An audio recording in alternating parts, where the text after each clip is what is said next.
नमस्कार, मैं नाज़मीन खान और आप देख रहे हैं SPN 9 न्यूज़। मध्य प्रदेश की 3 विधानसभा सीटों पर उपचुनाव होगा और 3 विधानसभा सीटों पर होने वाले उपचुनाव से पहले जहां भारतीय जनता पार्टी ने छिंदवाड़ा लोकसभा सीट की अमरवाड़ा विधानसभा सीट पर हुए उपचुनाव में जीत हासिल की और कांग्रेस पार्टी के खाते से इस सीट को छीन लिया, तो वहीं 3 विधानसभा सीट पर होने वाले उपचुनावों को लेकर कांग्रेस पार्टी ने भी अब अपनी तैयारियां तेज कर ली हैं। 3 विधानसभा सीटों का जिक्र किया जाए तो विजयपुर विधानसभा सीट, बुधनी विधानसभा सीट और बीना विधानसभा सीट आती है। जहां विजयपुर विधानसभा सीट का जिक्र किया जाए तो रामनिवास रावत जो कांग्रेस पार्टी के सदस्य थे, लेकिन कांग्रेस पार्टी को छोड़कर भारतीय जनता पार्टी में आ गए अपनी विधानसभा सीट से इस्तीफा देकर, तो ये सीट खाली हो जाती है, जिसके बाद भारतीय जनता पार्टी की तरफ से ये तय माना जा रहा है कि रामनिवास रावत ही चुनाव विजयपुर से लड़ सकते हैं।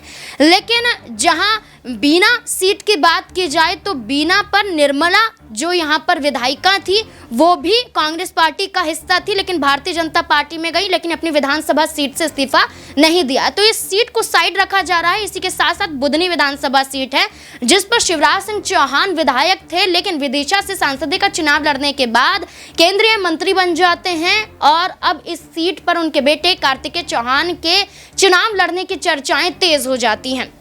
जहां भारतीय जनता पार्टी की तरफ से कार्तिकेय चौहान का नाम है, तो वहीं दूसरी तरफ देखा जाए तो कांग्रेस पार्टी की तरफ से कांग्रेस प्रदेश अध्यक्ष जीतू पटवारी बुधनी विधानसभा सीट पर कई कार्यक्रमों में शिरकत करते हुए नजर आ रहे हैं।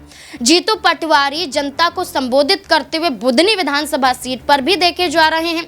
ऐसे में चर्चाएं तेज हैं कि 2023 में इंदौर लोकसभा क्षेत्र के अंदर आने वाली राव विधानसभा सीट से जीतू पटवारी चुनाव हार जाते हैं। इस बार कांग्रेस पार्टी उनको फिर से मौका देती हुई नजर आ सकती है और हो सकता है कि बुधनी विधानसभा सीट से वो चुनाव लड़ते हुए नजर आए।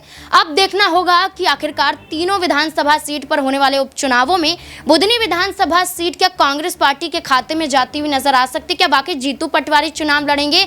आपको क्या लगता है, जीतू पटवारी चुनाव लड़ेंगे तो क्या भारतीय जनता पार्टी को हार का सामना करना पड़ेगा? क्या शिवराज सिंह चौहान के बेटे कार्तिकेय चौहान वाकई चुनाव लड़ते हैं तो वो चुनाव जीतते हुए नजर आ सकते हैं? इस मुद्दे को लेकर अपनी राय कमेंट सेक्शन में जरूर दें। देखते रहें SPN 9 न्यूज़। धन्यवाद।